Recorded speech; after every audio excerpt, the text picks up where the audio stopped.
વિદ્યાર્થી મિત્રો નવા પેજ ઉપર સ્વાધ્યાય 12.2 ની શરૂઆત કરીએ 12.2 ની અંદર પહેલો દાખલો આપણે જોઈશું પહેલા દાખલામાં સૂચના આપી છે કે નીચેના દાખલાઓને પ્રમાણિત સ્વરૂપમાં લખો એની અંદર 6 દાખલા છે એમાંથી પહેલો જોઈએ આપણે પહેલો 0 પોઈન્ટ પછી 1 2 3 4 5 6 7 8 9 10 મીંડા છે અને 11 અને બે આંકડા 85 બરોબર આપણે સૌથી પહેલા શું કરવાનું તો કે જે અંક આપ્યા હોય એને પહેલા લખી નાખવાના 85 બરાબર કરીને છેદમાં બધાયના છેદમાં લઈ જાઉં છું એટલે કે પોઈન્ટ કાઢું છું પોઈન્ટ દૂર કરું છું તો યાદ રાખજો જેટલા આંકડા હોય મિત્રો 1 2 3 4 5 6 7 8 9 10 11 12 13 બરોબર એક પછી 1 2 3 4 5 6 7 8 9 10 11 12 13 મીંડા મૂકીશ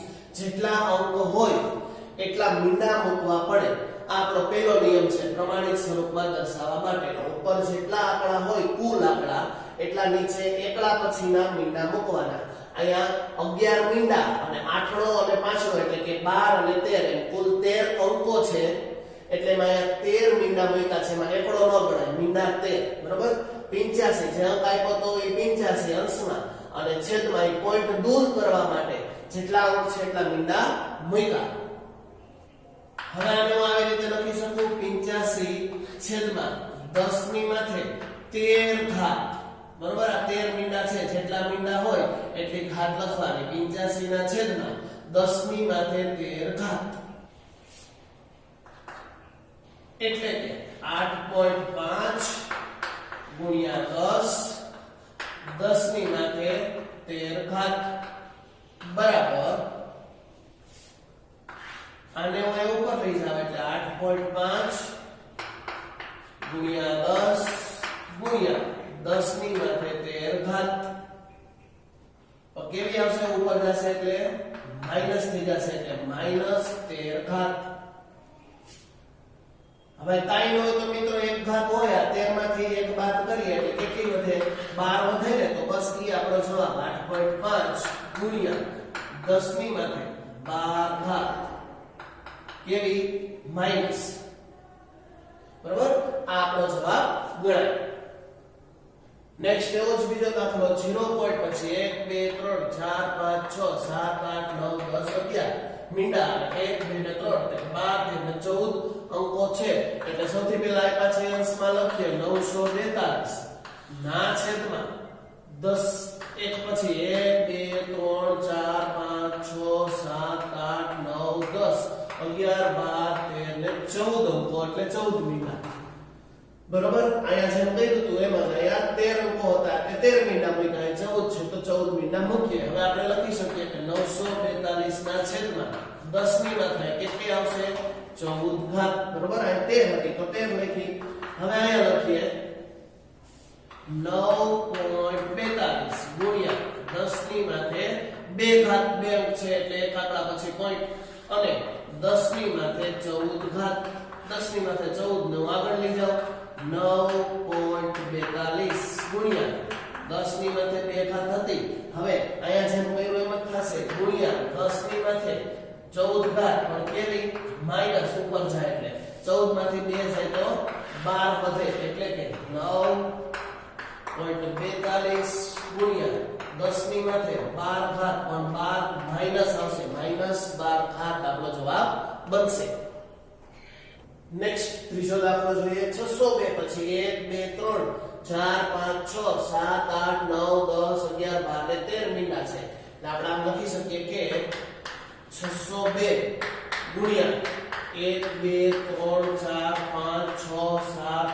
8 9 10 11 12 13 એટલે કે 602 ગુણ્યા 10 ની માથે 13 ઘાત એટલે કે 6.02 ગુણ્યા પોઈન્ટ મૂકું છો તો 10 ની માથે 2 ઘાત ગુણ્યા 10 ની માથે 13 ઘાત એટલે કે અહીંયા આ બેના ઘાતનો સરવાળો થશે એટલે કે 6.02 ગુણ્યા 10 ની માથે 2 13 ઘાત એટલે કે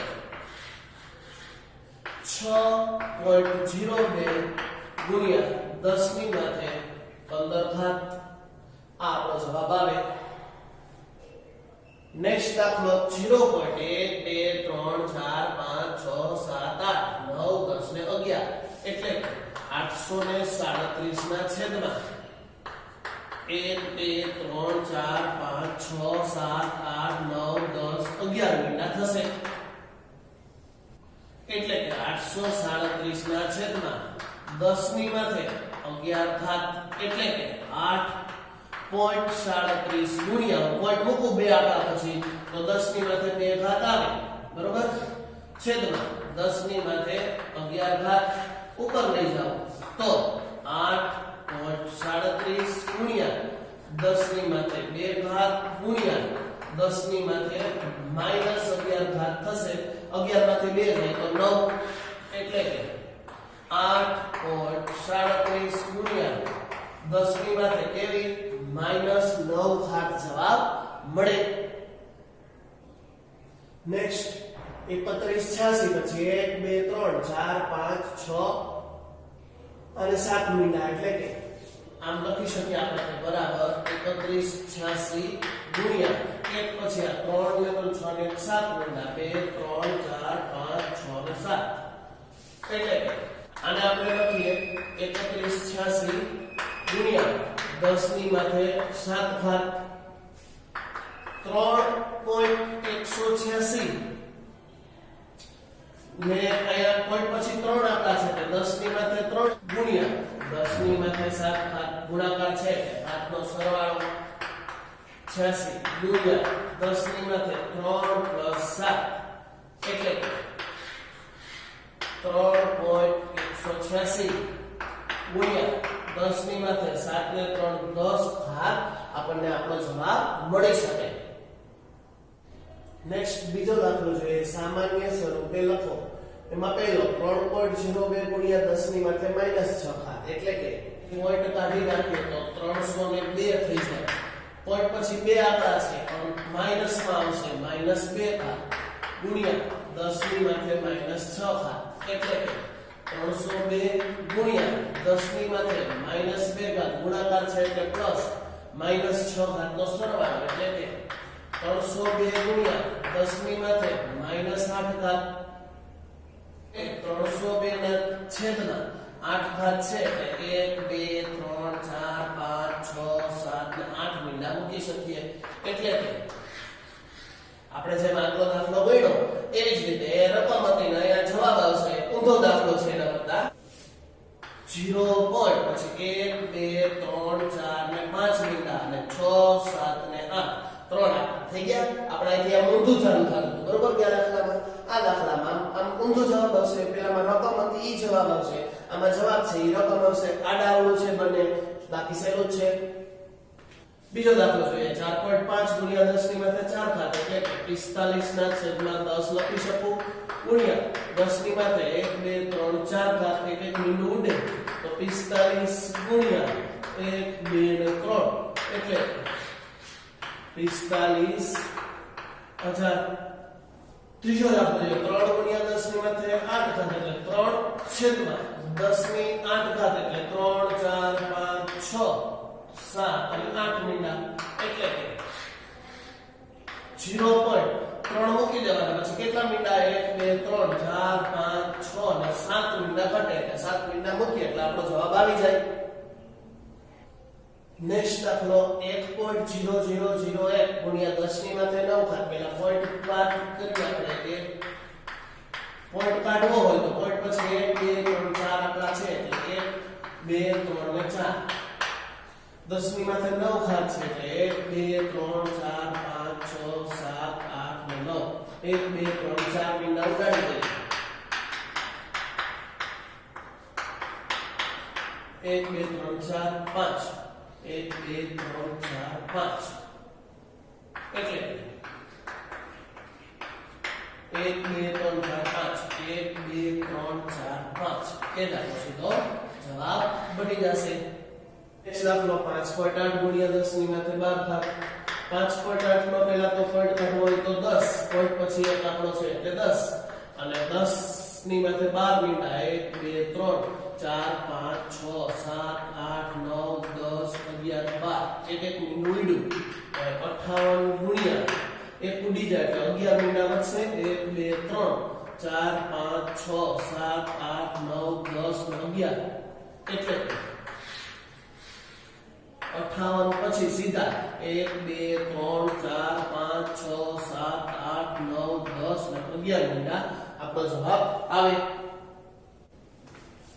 અહીંયા 36 14 92 પોઈન્ટ કાઢવો હોય તો 1 2 3 4 5 મીંડા મૂકવા પડે 1 2 3 4 5 અહીંયા 10 માં 6 મીંડા 1 2 3 4 5 ને 6 1 2 3 4 5 5 મીંડા ઉડી ગયા તો 36 14 92 ગુણ્યા 10 એટલે કે પાછળ સીધું જ એક મીંડું લાગી જાય 36 14 92 ની પાછળ એક શૂન્ય લાગે અને આપણે સામાન્ય સ્વરૂપમાં લખેલું કહેવાય. પહેલો દાખલો છે એ પ્રમાણિત સ્વરૂપમાં, બીજો દાખલો છે એ સામાન્ય સ્વરૂપમાં. બે આડાઅવળા છે એટલે કોઈ પણ રીતે પૂછાઈ શકે. તમારે સૂચના યાદ રાખવાની. પ્રમાણિત સ્વરૂપમાં કીધું હોય તો પહેલા દાખલામાં જે રીત કરી એ રીતે, અને બીજા દાખલામાં આપણને સૂચના કીધી સામાન્ય સૂચના. સામાન્ય દાખલાઓમાં એને કન્વર્ટ કરવાના છે સામાન્ય સ્વરૂપમાં.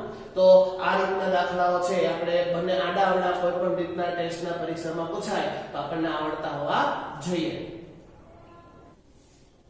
નેક્સ્ટ ત્રીજો દાખલો જોઈએ. પ્રમાણિત સ્વરૂપે આપેલી સંખ્યાઓ છે એને પ્રમાણિત સ્વરૂપે લખવાની છે. એમાં પહેલો 1 માઇક્રોન બરાબર 1/3 ને 6 મીટર એટલા મીટર થાય. એટલે કે 1 માઇક્રોન બરાબર 1/1 2 3 4 5 ને 6 મીટર માટે 1/10 ની માથે 6 ઘાત એટલા મીટર માટે બરાબર 1 ગુણ્યા 10 ની માથે -6 ઘાત મીટર માટે 1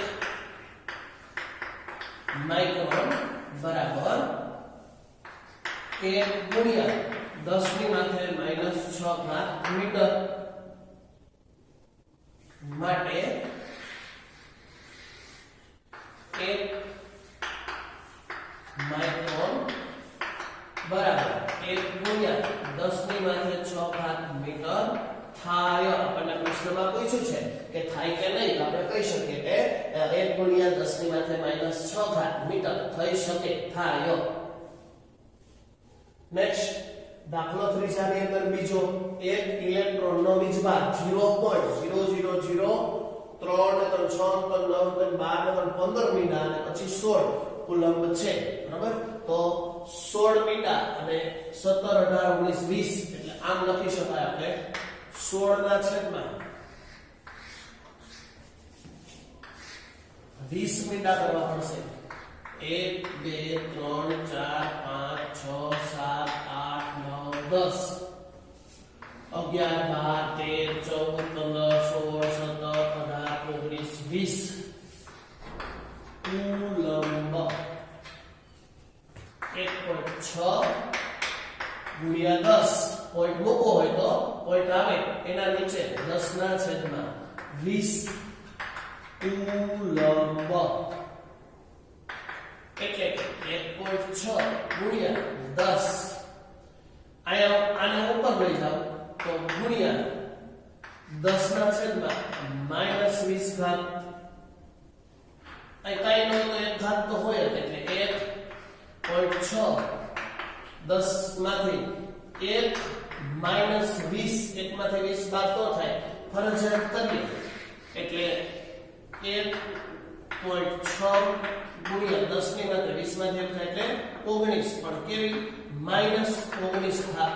અને કુલંબ લખવાનું ભૂલવાનું નહીં.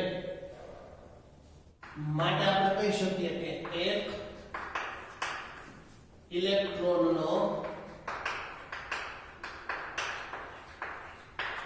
વીજભાર જવાબ આવ્યો છે 1.6 ગુણ્યા 10⁻⁻19 કુલમ છે એવું આપણે આ દાખલો મળ્યા પછી કહી શકીએ મિત્રો. નેક્સ્ટ ત્રીજો દાખલો બેક્ટેરિયાનું માપ 0. પછી 3 ને 3 6 અને 5 એટલે 7 આંકડા મીટર છે. એટલે કે 5/3 ને 3 6 અને 7 આંકડા થશે. એટલે કે 1 પછી 2 3 4 5 6 7 મીટર. એટલે કે 5/10 ની માથે 7 ઘાત એટલે કે મીટર. એટલે કે 5 ગુણ્યા 10 ની માથે -7 ઘાત મીટર. માટે આપણે કહી શકીએ કે બેક્ટેરિયાનું માપ કેટલું 5 ગુણ્યા 10 ની માથે -7 ઘાત મીટર છે અથવા તો થાય. કોઈ પણ શબ્દનો પ્રયોગ આપણે કરી શકીએ. વનસ્પતિ કોષનો માપ 0.4 મીટર અને 12.75 એટલે 4 ને 4 8 આંકડા મીટર છે. એટલે કે ઘણા લખી શકું 1275 ના છેદમાં 8 છે. એટલે 1 2 3 4 5 6 7 ને 8 મીટર. એટલે આટલા મીટર 1275 ના છેદમાં 10 ની માથે 8 ઘાત. પરંતુ 0.0 પછી 4 આંકડા છે. એટલે પોઈન્ટ પછી એક આંકડો મૂકી 200 એક પોઈન્ટ પર 10 ની માથે 3 ઘાત ના છેદમાં 10 ની માથે 8 ઘાત મીટર. અને હું ઉપર લઈ જાઉં 1.275 ગુણ્યા 10 ની માથે 3 ઘાત તો હતી જ ગુણ્યા 10 ની માથે -8 ઘાત થશે. હવે 1.275 ગુણ્યા 8 માંથી 3 છે તો 5 પણ કેવા માઈનસ અને મીટર છે એટલે જવાબ મીટર. બરોબર 10 ની માથે -5 ઘાત. બરોબર આ આપણો જવાબ આવે. આપણે કહી શકીએ કે માટે વનસ્પતિ કોષનું માપ 1.275 ગુણ્યા 10 ની માથે -5 ઘાત મીટર થાય. અથવા તો છે કોઈ પણ જવાબ આપણે લખી શકીએ આ રીતે. નેક્સ્ટ એક જાડા કાગળની જાડાઈ 0.07 મિલીમીટર છે. એટલે કે આપણે કહી શકીએ કે 7 ના છેદમાં 2 આંકડા પછી પોઈન્ટ છે એટલે 100 મિલીમીટર. એટલે કે 7 ના છેદમાં 10 ની માથે 2 ઘાત મિલીમીટર. એટલે કે આને ઉપર લઈ જાવ તો 7 ગુણ્યા 10 ની માથે -2 ઘાત મિલીમીટર. માટે આપણે કહી શકીએ કે એક જાડા કાગળની જાડાઈ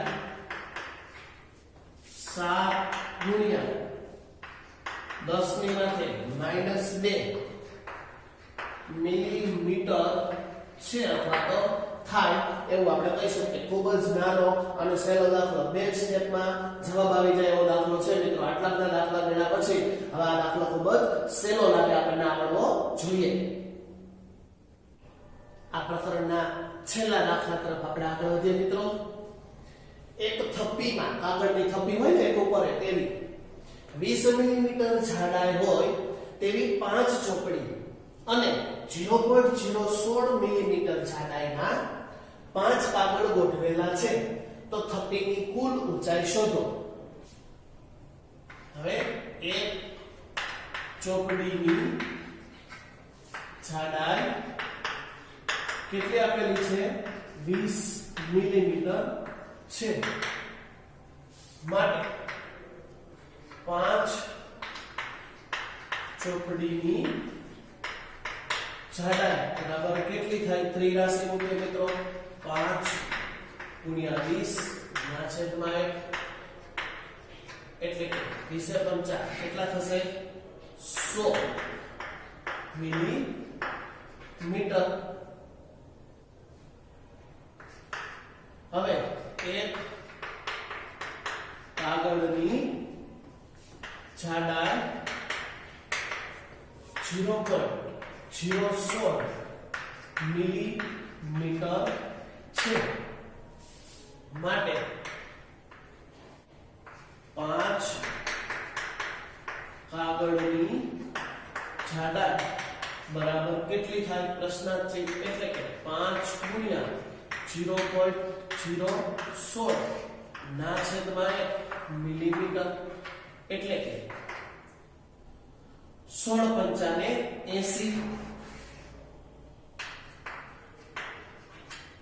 5 = 0.08. હવે આ બંનેનો સરવાળો કરીએ. લખીએ કે થપ્પીઓમાં ચોપડી અને કાગળની કુલ જાડાઈ આ કેટલી? 100 મિલીમીટર. 100 મિલીમીટર પ્લસ આ કેટલી આવી? 0.08 એટલે કે